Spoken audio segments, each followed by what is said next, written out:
Hello and welcome to Across the Pond WNBA. Back for an extra episode this week. Some things that have happened over this weekend that we need to talk about. I'm not joined, unfortunately, by Michelle Snow. She is out today. However, I am joined by Erica, founder of Black Rosie Media, and Candy Waller, CEO of CWall Sports. It's great to have you both here with me to talk about what's went on over this weekend. Before we get into it, how are you both? Hey, I'm doing all right. As we're recording, we've got a really close one between the Mystics and the Storm playing out. But other than that, I'm doing great. And and likewise, that's why I'm like, okay, I gotta focus, focus, focus, and not pay attention to the Mystic Storm game while I'm doing this. Awesome, right? So, and this is the great thing. Like we're having a laugh, we're joking because there's some great action going on, and that is what we've seen all season long. We have had some amazing games across the WNBA from coast to coast.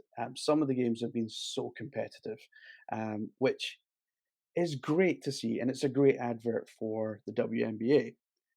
However, yesterday in Dallas, the Phoenix Mercury were leaving, heading out after their game against the Dallas Wings.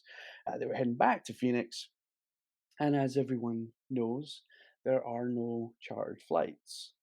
Still in the WNBA, still having to go through airport security and all this kind of stuff.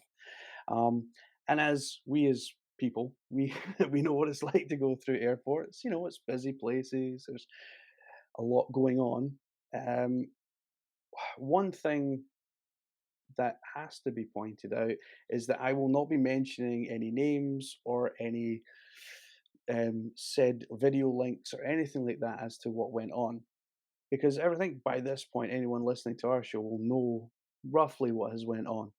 So the Phoenix Mercury walking through the airport are effectively accosted by this so-called self-proclaimed journalist. This journalist who was in London just 2 weeks ago, standing outside Buckingham Palace with banners, shouting down Ukraine in the centre of London, and he now finds himself being, I would say, very moderately pushed out of the way to allow the Phoenix Mercury to go about their business in terms of getting onto a plane and getting themselves home after a game in Dallas. What happened there was he shouted abuse at them. It's pure and simple. First Amendment does not come into this. Freedom of speech does not come into this because it was abuse.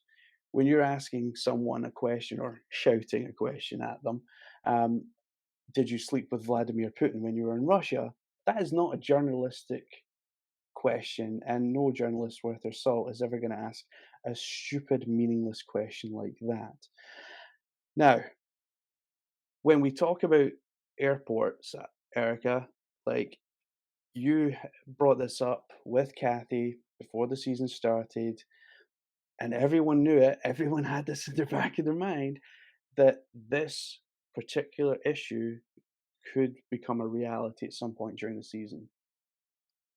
Yes, and that came from just different things that I was hearing that there might be specific accommodations for Brittney Griner for sure, who of course was in Russia wrongfully detained, and finally the US government was able to bring her home and is playing in her first WNBA season since that atrocious experience that she had.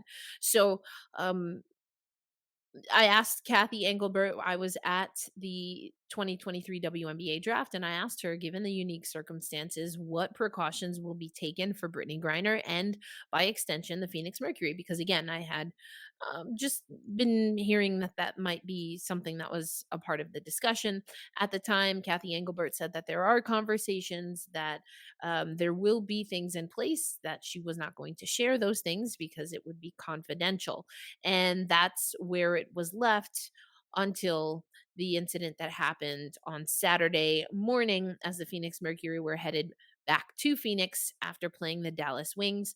And it would appear that, since what we've learned is that the WNBA did offer charter flights, I reached out to the WNBA, the WNBPA, the Phoenix Mercury. All of them eventually did release statements. But in the WNBA statement, something that's really interesting is that they say that there were accommodations made. Now, Brittney Griner is represented by Wasserman and Lindsay Colas. I did also reach out to Lindsay Colas. Now, while I didn't hear back directly from Lindsay Colas, I believe the Washington Post since has reported that Lindsay Colas is saying that while there were accommodations made, they were not for every game and there were limited circumstances. So now we have the league in their statement saying that there were accommodations. Lindsay Colas, on behalf of Brittney Griner, is saying that the accommodations weren't for every game. So we're still in a little bit of a limbo. What was this plan? How much of the plan was enacted? Were there enough safety precautions? We also know earlier in the season that the New York Liberty talked about that they would travel with security. And that was something that Sandy Brondello mentioned during the head coach's pregame media availability. And since the Atlanta Dream have offered up safety and security measures as well. Now, I did reach out to Larry. He's one of the co-owners of the Atlanta Dream, and I just want to let you know what he told me. He told me that the the Atlanta Dream advocated, at least the Atlanta Dream advocated for a holistic solution at a league level. And he continued on to tell me that when that was clear that it wasn't going to be the case, except for the playoffs, the Atlanta Dream, as he said, quote, acted expeditiously. So what that tells me is that there have been conversations even outside of the Phoenix Mercury camp from other team owners about this safety, and that also have led to conversations about charter flights. So we're still, unfortunately, a day later, as at the time of us recording, we're still really trying to figure out what is going on and what was offered, and was this a trip where Brittney Griner had access to a charter? And if that's the case, then why didn't she use it? But if it wasn't a trip where she was offered a charter, why and how perhaps are the games selected and what will be done moving forward? Yeah, and Candy, like these chartered flights, we've been talking about it for years. The Liberty got fined like $500,000 the other year because they used them behind the WNBA's back. Um, but it has always been a bone of contention. And to fans or to non-fans who just like to poke the bear, like they'll say, "Oh well, it's just luxury flights and blah blah blah blah blah." But this isn't about luxury. This is about security. This is about getting teams to places. Because last season we seen Latricia Cranwell, who's now the Wings head coach. She had to spend the night in the airport, like with the entire team, and they had to play the next night as well. I mean, this is kind of crazy that we're still talking about chartered flights. Definitely, it is, and I know that, like you said, fans and non-fans will also say, "Well, the WNBA can't afford chartered flights because of the lack of revenue that they're brought in." Okay, let's say that's the case. There's still a responsibility for the league to keep players safe, whether that is from potential situations like what we all know happened on Saturday, or even from a health perspective, right? Going through, when we all went through COVID and the pandemic and even post, there's still a responsibility to keep players safe. So truly defining that, what that means in terms of player safety, and then sticking to that. If that is something they have to collaborate and partner with the NBA on, as well with others of their team owners, investors, or the like, this is something that has been discussed. It has been something that has been an ongoing issue. And because of the lack of proactivity, this happened, right? When we talk about risk, going back to security, these are things that are assessed in advance. To Erica's point, this was a question, she asked a great question about that, right? So this is something that was foreseen. This is something that could have been planned for so that it doesn't happen. Quite frankly, it just that's the point of assessing risk in advance and putting together those measures in place. So I think the WNBA is still in a place of needing to explain which of those games were allowable to be chartered. And again, I would really love to see a definition of player safety, what that means, and then what are they doing to ensure that they enact that. It's very important. It is. I mean, security should be paramount Mhm. for athletes traveling. When I was in the States, I was traveling from Portland down to Vegas, and like half the plane was college kids going, and but they're all with their parents. They're like, they have a support system with coaches and all this kind of stuff. Very well looked after on a commercial flight. But when we're talking about people who are in the limelight, like they're in the public eye, Brittney Griner probably more than anyone this season, because everyone has been enjoying having her back in the W, having her back, seeing not like seeing her attitude about being back. Like, because that was one thing that me and Michelle spoke about way back when she was released, and she came out very. She stood up and she says, "I am playing next year. I am playing. There is no doubt that I will be playing on for the Phoenix Mercury next year." And me and Michelle were like, "Well, that's great. That's what we want to see. Like, we're glad she's kind of back on her feet now." Erica, she has been through so much over that year in Russia. It's not as if she was on an extended holiday. I mean, she was in prison, and Russian prisons, as I've mentioned in previous episodes, yeah, they're not the nicest of places. There's human rights violations up the wazoo, and that's just with their prisons, not everything else they've got going on over there. So, like, should she not feel safe in her own country? Like, that's what it's starting to feel like, and by extension, then her teammates as well, because Brittany was obviously the target, but her teammates then have to see this as well. Well, if I'm going to be blunt, that question's almost laughable because before Brittany Griner was unlawfully detained, she was not safe in the United States.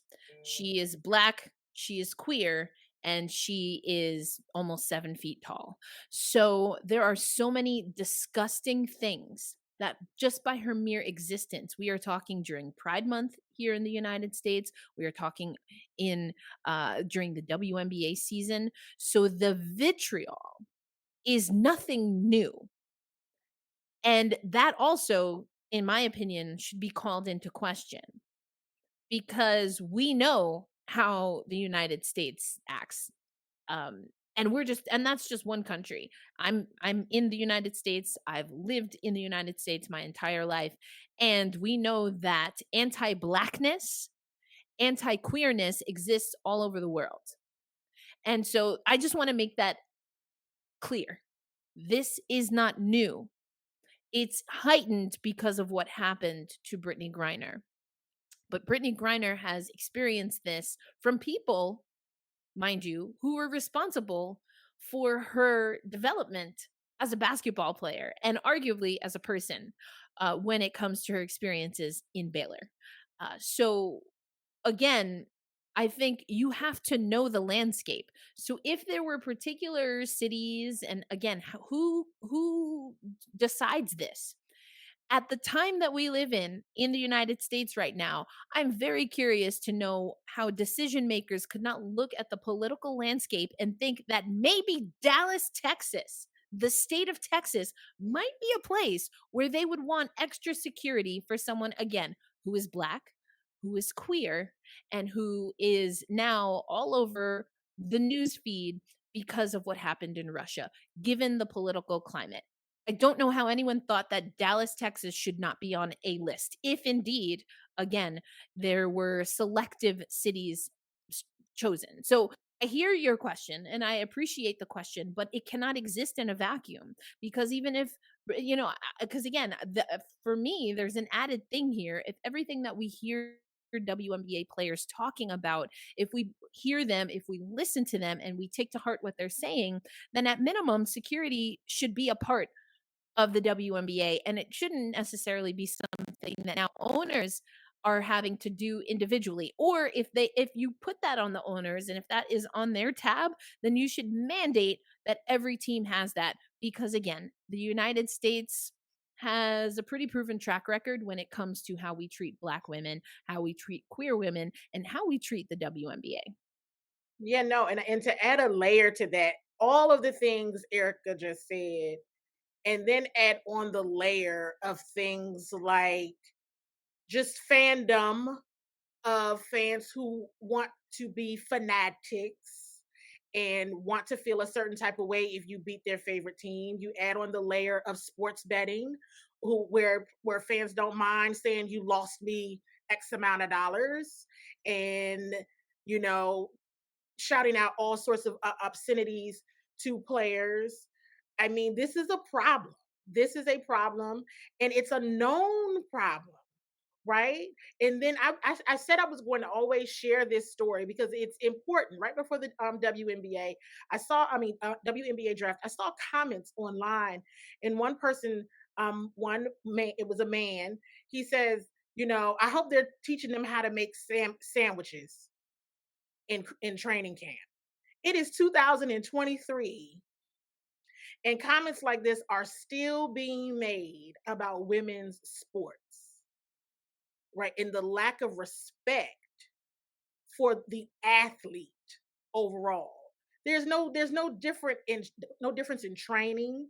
There's difference in games played, okay, but in the training, the nutritional commitment, the mental piece of this is huge. And then going back to the other question about the teammates, I know, James, that you all talk a lot about mental health.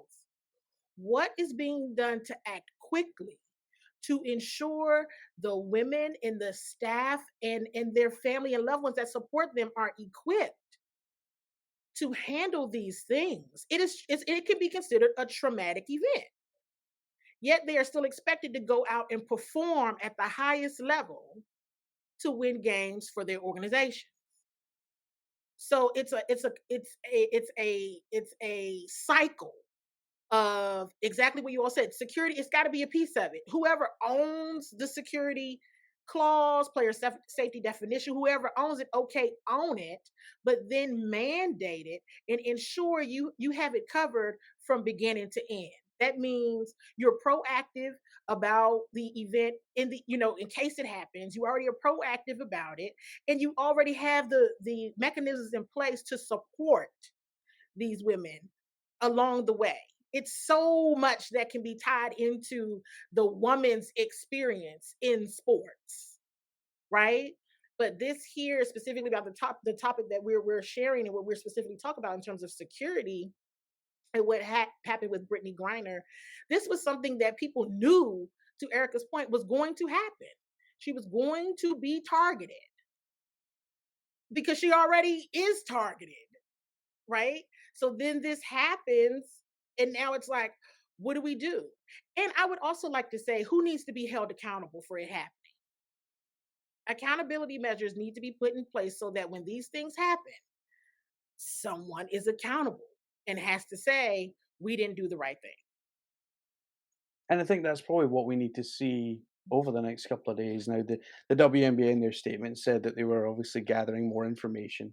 So I'm hoping that, as the week goes on, Mhm. the WNBA will be honest and upfront with us and tell us, like, you know, this messed up. This situation messed up. We messed up. They messed up. Someone, so that not that you're not playing a blame game. We're not like pass the baton, hunting the blame game. But what we're saying is, let's not place blame. Let's find out who, what, when, where went wrong, so that we can fix it for the future and make sure that this doesn't happen again. Because this, for me, now I come from a country where racism, women's sports, it unfortunately has the same issues. Last season, I mean, we even had a fan run onto the field, make some gestures to a woman. Um, I don't condone this whatsoever, but another player went over and half them. We would call it half them because that's I don't know if you get that terminology over there. Um, but yeah, in the moment it was funny, but then when you look back, you're like, well, actually, no, that was wrong because that fan should never have been in that position to want to make those gestures and so forth. And I think this is the exact same thing. People, yes, I think the WNBA players are more accessible than any other athletes, and they go out and do this themselves because they will book themselves in to go on podcasts, to go on TV shows, to do this, that, make appearances here, there, and everywhere because they want to work in the communities that they're in and that they work in and that they're from, and I applaud that. And yet we still see people taking advantage. And I think this was a total opportunistic, planned attack. And I do call it an attack because I think there is really no other word for it. Because if we're all journalists, Mhm. if we want time with a player, we'll go to the team, we'll go to the league, we'll go to the player directly, whoever, agent, whatever it is. We will sit down with the player, and usually, they want to know what kind of things you're going to talk about beforehand and whatever, and that's fine. And you then have an adult conversation. What happened in Dallas was nothing other than a childish prank by a little weasel who, like Voldemort, should not be named because he is like of the lowest bidder. But I think what the WNBA have to learn from this, Erica, is that chartered flights have been talked about for so long, and it would just take you'd still need some level of security, but it would take so much pressure away from players, coaches, staff, families, because now you're going to have this, to Candy's point, like you're going to have families now, like players go off to play in wherever, in Minnesota, for example, and I'm not picking on Minnesota, but players travel away to play in games somewhere, and now families are back home, like wondering if there's going to be something that happens. I mean, again, none of this is new. It's just been heightened because of Brittney Griner's experience. And now, I mean, and she called it out when she had her first press conference with returning. She said, there are a lot of outlets here, more media than I've had in all my years of coverage. And I hope that you stay for the games as well. So already we knew this is not anything. Again, I can't help but reiterate that this is an unfortunate incident, but again, it brings to light so many things that this league, its players have talked about, that Black women in the United States in particular, but again, throughout the world have talked about. And it's also not shocking to anyone that amid our last president in the United States, the presidential election since, the vice president that is a woman, a Black woman, a Black Indian woman, um, or with Indian descent, like all of these things, and then the vitriol that's coming again from the political sphere. And as much as people all the time tell me that basketball or sports generally is an escape, that's great, and that's not everyone's reality because of all of the things that I've already mentioned beforehand. So to try to cater to the group that you think is going to be more concerned about this is my escape and let's just live in this, perfect bubble, that does not exist. And it is on ownership, leadership at the league level, which includes the NBA, because I know we've talked about, oh, well, like maybe you should get help from the NBA. Let's not forget the WNBA is not autonomous. It is a product of the National Basketball Association. Now, while that relationship, first of all, is how shall I say?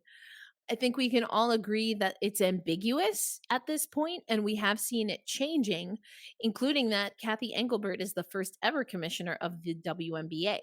But if we're talking about where the onus is, there are decisions that a league that already knows how to do this could make and hand that off to their women's basketball vertical as commonplace and good practice. So that's another set of questions that I think we need to be asking. And you know what?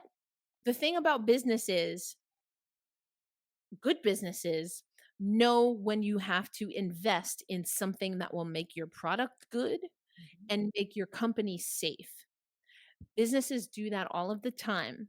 And you put the money up and then you find ways to either recoup that money, get it underwritten, or you find ways to increase the revenue that you are potentially theoretically losing from creating new policies. That's that business 101 that people are always mentioning on my social media accounts. That's how business works. So there are ways to fix this. And the charter conversation is a part of it. But at minimum, we know as media members that they've just changed the protocols when it comes to our engagement with fans. So there are things that can be done, and those are the questions that can be answered and should be answered immediately. Here's an idea just off the cuff. Talking about business, sponsorships are always a big thing. We see airlines flying in and out, and obviously these players from all the teams are using these airlines commercially at the moment.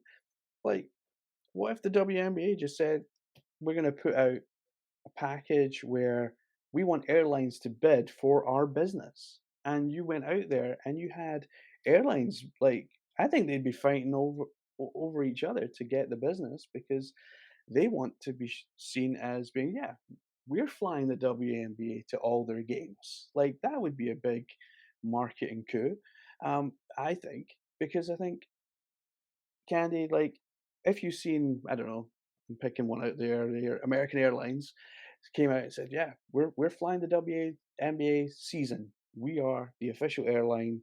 Because you see that all the time with I think the NFL have got an official airline. I'm sure the NBA do. But why not have that? Have an official airline and have them fly the players. Absolutely. I mean, I mean, that's what it's going to take. To your point, it's that business 101 piece of, you get investors. You get the investors, you build the relationships, you look at the partnerships. Who wouldn't want to be on the front end of that message of, we fly the WNBA, right? I mean, why not? It's good for their business as well. They'll probably more than likely see that return on that investment quickly. And as we also see more young girls and young women engage in women's sports, specifically basketball, that is something that would help, overall. Because the last thing anyone wants to do is say, well, my daughter is great at basketball, but I don't want her to play because they it's not safe, in a sense, right? It is something that will make a potential, one of the potential airlines say, we'd be happy to do it, because that, like I said, it helps with their numbers, it helps with the way they look, and their viewpoints. And somebody always has to be the trailblazer, somebody always has to be the front runner in these things. It's too bad we're talking about this in 2023, but nonetheless, somebody has to be the one. But will the WNBA do that? Will they be forward thinking? Well, they have to be current thinking, right? Say, hey, this is a direct result of us having to be reactive in a situation when we should have been proactive. And now we know the effects. We know that this can happen. Let's continue to try to be proactive and move forward and build those relationships, get those investors, so that it could be Loctite. Because people will start to lose faith in your product, because it's not streamlined across. And people already see the disparities, right? We talked a little bit about that before we started. They already see the disparities in where the NBA and the WNBA are vastly different. And if revenue is the issue, then exactly what Erica said, there are ways to close that gap that will support your revenue generation in the long term. But you will have to pony up some money and pony up some more work up front to get it done.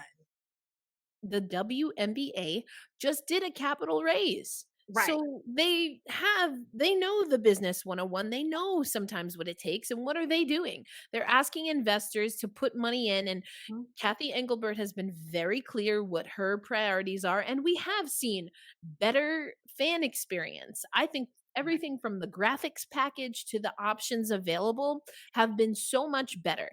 That came from where? At least from what we're told, Mhm. that comes from the capital raise. The website, the app has been updated this year. That, Yep. from what we've been told in that press release last year, was a part of the capital raise. So do you mean to tell me? And usually you do capital campaigns, you have them for a handful of years, but that doesn't mean that there aren't capital campaigns happening simultaneously. And it Yep. seems like this would be a really good one to emphasize, to get on board, and to have overlap with all of the other infrastructure that you're creating that can be revenue producing. Yep. Absolutely. Now, one last question before I get you both out. So I'll ask this to both of you. We're going to have some expansion teams very soon, we think. Certainly, Kathy hinted at it when she was in Canada, and she very heavily hinted that Toronto was on that list. If you're a city right now and you're looking at what's going on and what's been going on, like, if you're a city, yes, you definitely want to bring a WNBA team. There's an excitement about it. There's a number of cities that are on that list of 10 that Kathy has left. But if you're one of those cities and the WNBA come to you and say, "Yeah, we want to kind of put the team with you. We want to trust you with the team." What if the team turn around and goes, "Yeah, well, maybe like security and maybe chart flights, maybe all of that piece, does that then have a like a renegotiation or a oh, we're maybe not so sure anymore, or does more have to change?"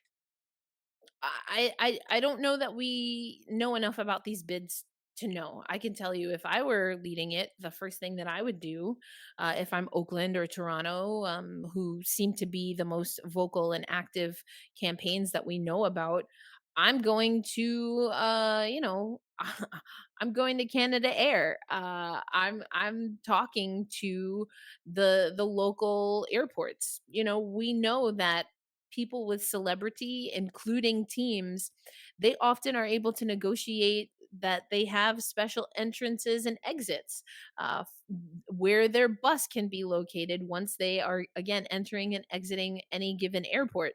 These are conversations that I would be having. I would also be having conversations with potential sponsors to get that put in motion, and then I would be showing these plans and having some of these conversations with the WNBA to show that you have the foresight and you have a plan that you're working on, so that you are not going to be the reason that the WNBA does not succeed in this. And if anything, that you can be a model to show how the WNBA can move forward. That's what I personally would do.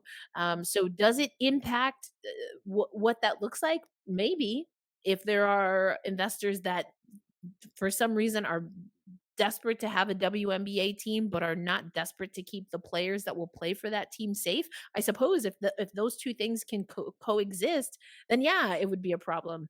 But again, the newer owners in Las Vegas, the Clara Wu and Joe Tsai in Brooklyn, Larry and Renee, and I'm forgive me because I'm forgetting the other owner's name in Atlanta. These are all the owners, the newest owners that are also being the most vocal on getting the WNBA where it needs to be, because that is the standard in every men's sport, even the ones that are desperate and begging for attention. I can say this because I am also a hockey reporter, but hockey for a lot of people is seen at the bottom of the totem pole, and they have a lot of what I just mentioned already in place. Guaranteed. I cover the Seattle Kraken.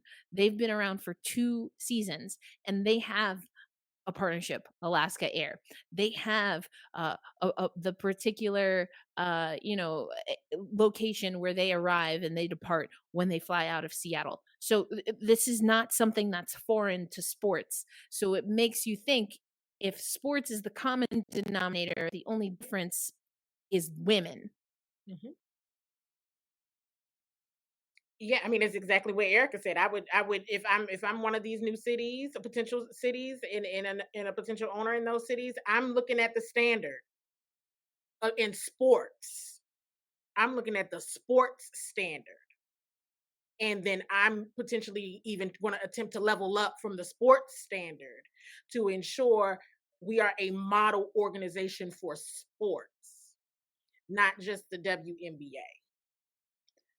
So I think right through the theme of this podcast, although we're obviously talking about an incident that has happened over the weekend in Dallas, I think we can all be agreed as we finish up that the WNBA itself and its overreaching father, if you like, the NBA, need to be more proactive rather than reactive, which is kind of the way that it's come across over more than just this incident, but overall. I would like to thank you both, Erica and Candy, for joining me on Across the Pond WNBA. It's been an absolute pleasure to have you. I hope to have you back at some time later, but we can talk about more games and more fun stuff um, rather than this kind of thing. But thank you both so much for joining me. And we will be back normal programming next Saturday with myself and Michelle. Don't forget to check out Across the Pond Liberty and Across the Pond Aces. Their episodes both dropped. And I think myself and Michelle, in the last episode, we're talking about Carly Samuelson's new contract with the Sparks. So go check that out as well. But for now, thank you so much.